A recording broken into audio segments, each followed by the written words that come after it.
নমস্কার, আমাদের বিদেশির প্রিয় বন্ধুরা, আপনাদের সবাইকে সীমা কিচেনে স্বাগতম।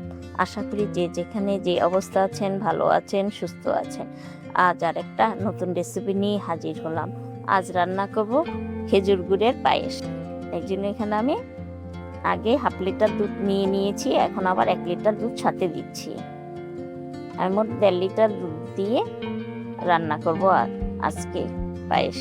আর এখানে আমি 1/3 কাপ চাল ভিজিয়ে রেখেছিলাম, সেটা ফুলে 1/2 কাপ হয়েছে। ভালোভাবে ধুয়ে ঝরিয়ে রেখেছি। এখন এখানে আমি 1 চামচ, চা চামচের 1 চামচ ঘি দিয়ে ভালোভাবে চালটা মাখিয়ে নিচ্ছি। তাহলে পায়েসটা খেতে খুবই ভালো লাগবে বন্ধুরা, রান হবে খুব সুন্দর। আমি সবসময় পায়েস রান্না করলে চালটাকে আগে ঘি দিয়ে মাখিয়ে নিই।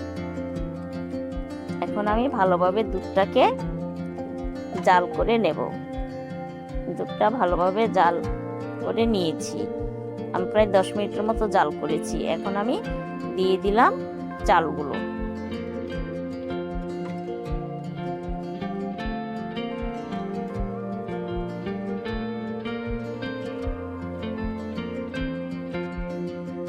এখন আমি 4টা এলাচ থেতো করে দিয়ে দিলাম।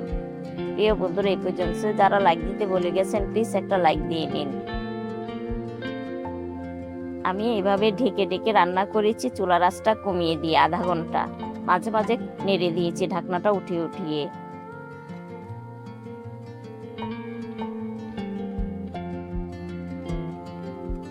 দেখুন ভাতটা একদম গলে গেছে।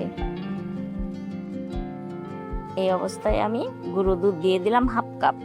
1/2 কাপ গুঁড়ো দুধ দিলে কি হয়, পায়েসটা খেতে খুবই সুস্বাদু হয়।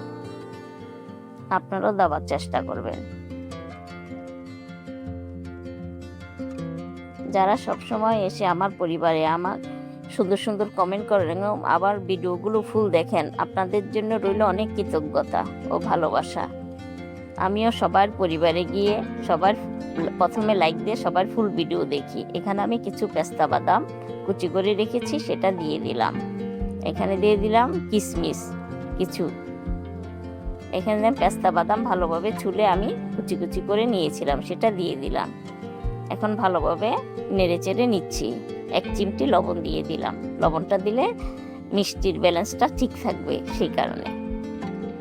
আপনারা চাইলে দিতেও পারেন, না চাইলে নাও দিতে পারেন, কিন্তু আমার কাছে দিলে ভালো লাগে মিষ্টিতে। এখানে আমি 1 কাপ গুড় আধা কাপ পানি দিয়ে জাল করে আগেই ঢেকে রেখেছিলাম, সেই গুড়টা আমি এখন দিয়ে দিচ্ছি। আপনারা চাইলে এর থেকে বেশিও দিতে পারেন, আবার কমও দিতে পারেন, তবে আমার কাছে এই মিষ্টিটাই পারফেক্ট মনে হয়েছে।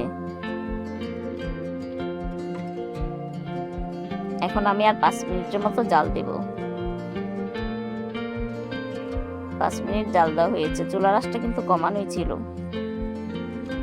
এখন আমার পায়েসটা হয়ে গেছে। এখন আমি চুলাটা নিভিয়ে দেব,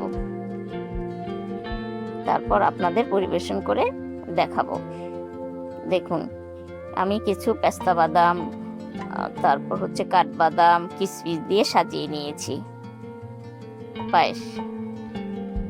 দেখুন কেমন হয়েছে। আর যারা নতুন বন্ধু, অবশ্যই আমার চ্যানেলটাকে সাবস্ক্রাইব করবেন। আর সবাই ভালো থাকবেন।